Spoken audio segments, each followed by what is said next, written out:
O mundo é um mosaico de histórias. Algumas claras, outras tecidas nas sombras, tipo um bom episódio de Castelo Rá-Tim-Bum. A adrenocromo habita esse espaço obscuro. É um composto químico real, produto da oxidação da adrenalina. O hormônio do medo, aquele que te faz suar frio antes de apresentar um trabalho na faculdade.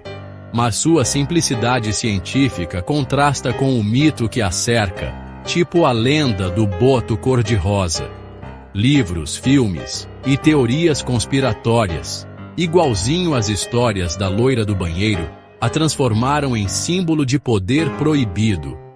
Por que tanto fascínio? Talvez por tocar nossos medos mais profundos, envelhecer, morrer, perder o controle. Igualzinho a quando acaba a bateria do celular no meio da rua. Ou talvez pelo eterno apelo do proibido. Aquilo que sussurra as partes mais sombrias de nós mesmos, tipo comer brigadeiro escondido antes do almoço.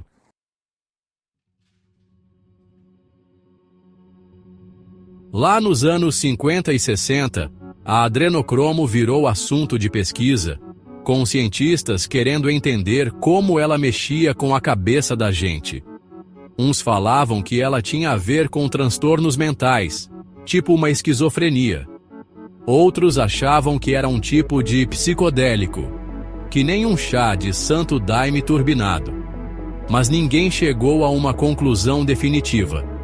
E as pesquisas acabaram caindo no esquecimento, tipo um projeto de ano novo. A ciência seguiu o baile, mas a cultura pop, essa não esqueceu, né?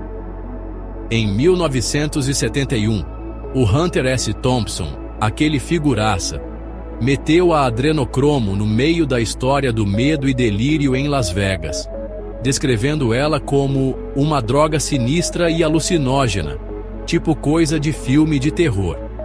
Aquela descrição pegou que nem chiclete na sola do sapato na imaginação do povo.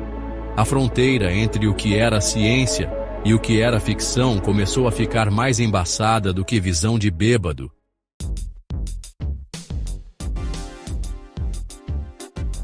A adrenocromo surge da oxidação da adrenalina, tipo quando uma maçã escurece depois de cortada, sabe? É um processo simples, mas que acabou virando lenda, né? Inspirou cada história. Teve uns estudos antigos que falavam de efeitos psicológicos, mas nada muito confiável, tipo um telefone sem fio científico. Mas a ideia de uma droga superpoderosa continua aí, firme e forte, alimentada por ficção, não por fatos. Parece até coisa de novela das 8. A real, a adrenocromo não é tudo isso que pintam. Bem menos emocionante que a lenda, na verdade. Agora, o medo que ela causa, esse sim é de arrepiar. Dá até pra sentir um frio na espinha, igual filme de terror.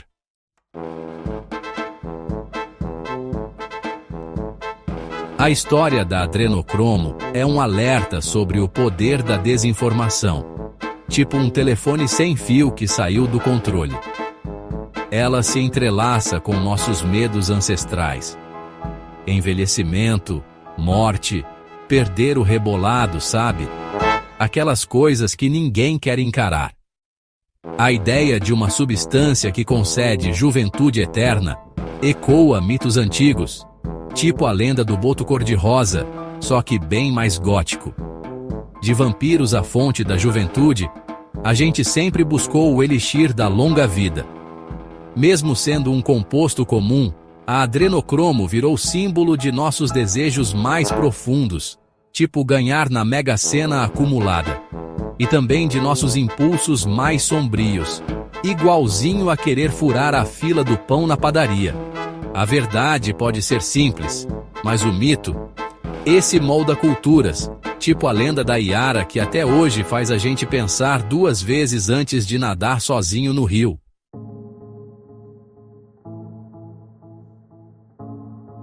Em Conos, Thompson descreve a adrenocromo como uma droga extraída de humanos vivos.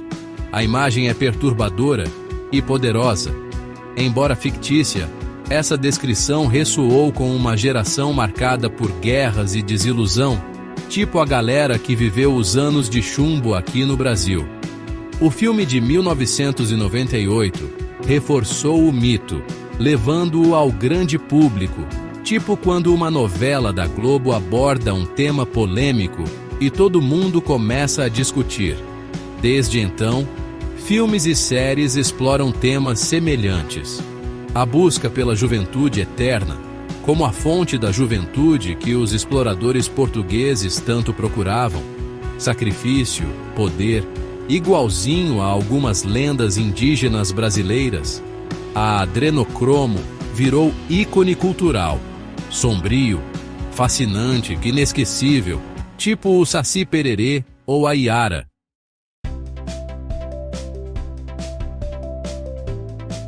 A ficção cedeu espaço para a conspiração. Em fóruns obscuros da internet, tipo aqueles bem fundo do Reddit, surgiu a ideia de uma elite que extrai adrenocromo de crianças. Essa teoria, sem nenhuma comprovação científica, tipo zero evidências, já foi desmentida inúmeras vezes, mais do que novela da Globo reprisada.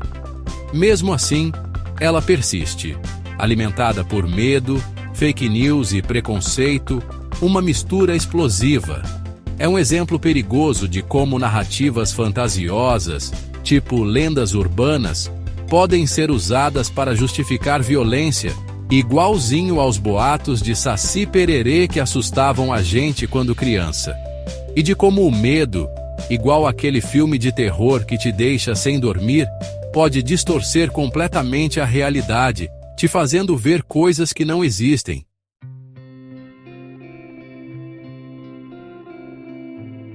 A conspiração da adrenocromo ecoa o mito do vampiro, o medo da morte e a busca incessante pela imortalidade. É como a lenda do boto cor-de-rosa, que seduz e engana para alcançar seus desejos. No imaginário popular, o sangue representa a juventude, a vitalidade, a própria essência da vida que se esvai com o tempo, como a força que se acredita existir nas figas e outros amuletos. O vampiro, tal qual a mula sem cabeça que vaga pela noite, busca o que perdeu: a vida, o calor, a conexão com o mundo dos vivos. Assim como nos mitos e lendas do folclore brasileiro, como o Saci Pererê e a Iara, essa busca reflete nossos anseios mais profundos, nossos medos e desejos ocultos. A adrenocromo, como o sangue de Drácula, ou o elixir da vida que os alquimistas buscavam, simboliza o preço da eternidade, a promessa de juventude eterna, e o vazio, a solidão, que essa busca incessante pode trazer, como um castelo assombrado no interior do Brasil.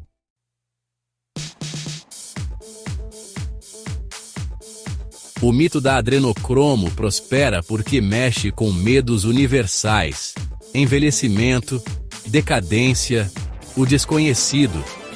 Tipo, a gente se identifica com isso, né? Quem nunca teve medo de ficar velho ou de encarar o que não entende? Ele oferece explicações simples, tipo um mapa da mina, para um mundo que, vamos combinar, é cheio de mistérios. Tipo tentar entender a fila do banco num sábado. Sociedades secretas, rituais sinistros. Parece coisa de filme de terror, né? Mas, no fundo, é uma tentativa de dar um sentido, uma ordem, ao caos que a gente vive. Tipo achar a tampa da panela certa na primeira tentativa. Mas no fundo mesmo, o que tá ali é o medo da gente, sabe? Medo de perder o controle, de não ser o mestre do próprio destino, tipo quando acaba a bateria do celular bem na hora do vamos ver no Zap. E a gente sempre precisa de um culpado, né? Achar um bode expiatório para os nossos próprios fantasmas, tipo culpar o cachorro por ter comido o bolo de chocolate. Para encarar esses medos de frente, não basta só usar a cabeça, a razão. precisa usar o coração também. Empatia, sabe? Se colocar no lugar do outro, tipo quando a gente divide o último pedaço de pizza com o amigo.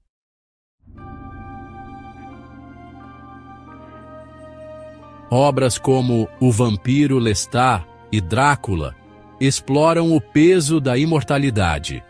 Vampiros eternos, sedentos por sangue, enfrentam dilemas morais e a mais profunda solidão.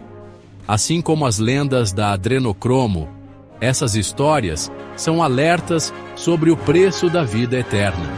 A imortalidade pode ser uma maldição, e não um presente, e a verdadeira essência da humanidade reside justamente na nossa finitude.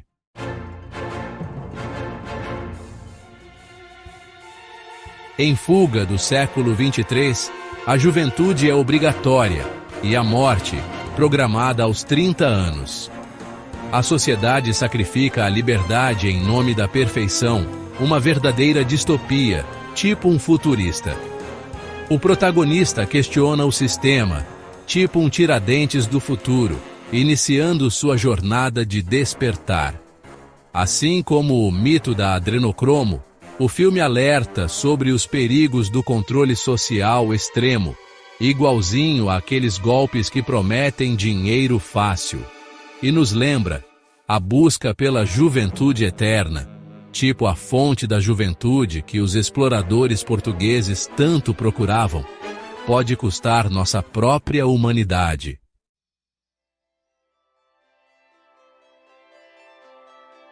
Por que somos tão atraídos pelo proibido? O que nos compele a espiar as sombras, a buscar histórias que nos inquietam, que nos perturbam? Talvez seja um instinto primitivo, remanescente de nosso passado evolutivo, quando aventurar-se no desconhecido podia significar literalmente a diferença entre a vida e a morte. Ou talvez seja algo ainda mais profundo, um reflexo da dualidade que existe dentro de cada ser humano. Afinal, somos criaturas da luz e das trevas. Somos capazes de um amor imenso e também de uma crueldade indizível. O proibido, com sua estranha mistura de medo e fascínio, nos dá uma maneira de explorar esse lado mais sombrio de nós mesmos, mas a uma distância segura. O mito da Adrenocromo ele realmente incorpora esse fascínio pelo proibido. Ele sussurra sobre sociedades secretas e conhecimento oculto, de um mundo operando logo abaixo da superfície de nossas vidas cotidianas. Um mundo onde os poderosos supostamente cometem atos horríveis para manter o controle. E por mais perturbador que seja essa narrativa, ela tem uma estranha atração. Ela se conecta com algo real, nossa profunda desconfiança da autoridade, nossa crescente suspeita de que aqueles no poder nem sempre estão cuidando de nós. A teoria da conspiração da Adrenocromo, por mais absurda que seja, de alguma forma oferece um tipo de conforto distorcido. Ela nos dá uma explicação simples e tangível para o caos e a injustiça ao nosso redor. Ela nos entrega um bode expiatório para nossos medos.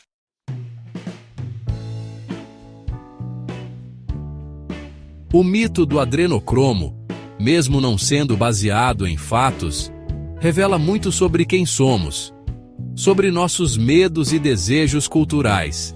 Ele reflete nossas ansiedades mais profundas sobre o envelhecimento, sobre a morte e nosso anseio desesperado pela juventude eterna e o poder que imaginamos que vem com ela.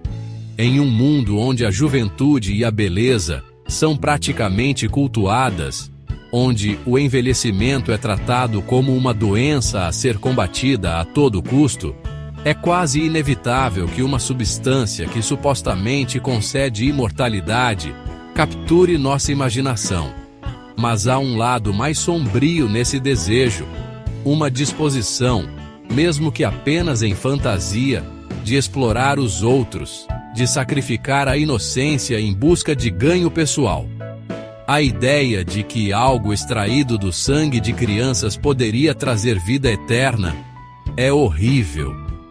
Mas isso nos força a confrontar as partes mais feias da natureza humana. Ainda assim, à sua maneira perturbadora, o mito do adrenocromo pode ser um espelho útil. Ele nos desafia a encarar nossa própria mortalidade, a olhar para o nosso desconforto com o envelhecimento e a morte de frente. Nos faz perguntar: o que estaríamos dispostos a desistir por nossos desejos? O que sacrificaríamos? E o que realmente significa viver uma vida significativa, sabendo que a morte é inevitável? As histórias às quais nos apegamos, os mitos que construímos, muitas vezes refletem nossos medos mais profundos e esperanças ocultas. E embora o mito do adrenocromo seja ficção, ele sustenta um espelho sombrio para a nossa psique coletiva. Ele nos força a lidar com as sombras, tanto em nós mesmos quanto no mundo que criamos.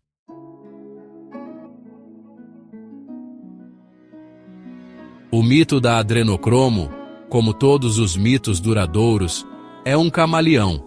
Ele se adapta, evolui, se entrelaçando aos nossos medos, desejos e incertezas. É uma história que usamos para dar sentido a um mundo que pode parecer caótico, até mesmo hostil. O proibido, o medo da morte, a fome por poder. Estes são temas atemporais. Eles ecoam pela história da humanidade, assumindo novas formas a cada geração que passa. E o fato do mito da adrenocromo persistir, mesmo sem qualquer base factual, mostra o quão poderoso pode ser o acreditar. Somos atraídos por histórias que confirmam o que já acreditamos, que oferecem respostas simples para problemas complexos. A ideia de uma cabala oculta de elites se alimentando de inocentes é uma narrativa sedutora.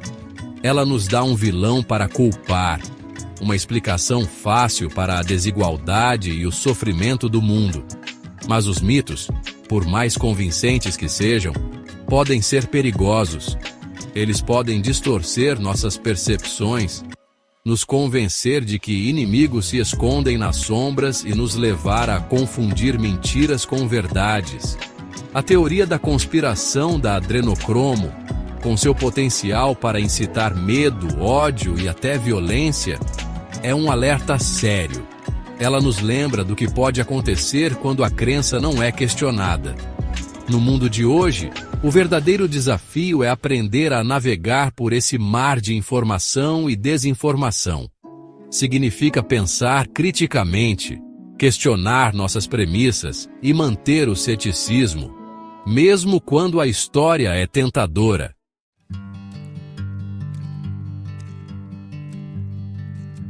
O mito da adrenocromo é mais do que apenas uma teoria da conspiração bizarra.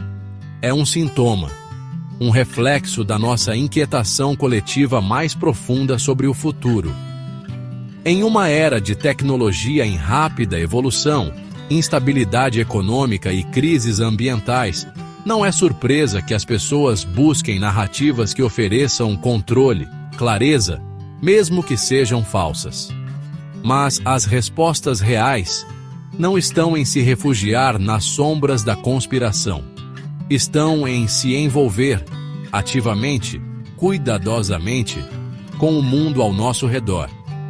O mito da adrenocromo deveria ser um alerta, um lembrete de por que o pensamento crítico importa, por que a alfabetização midiática e a empatia são mais importantes do que nunca.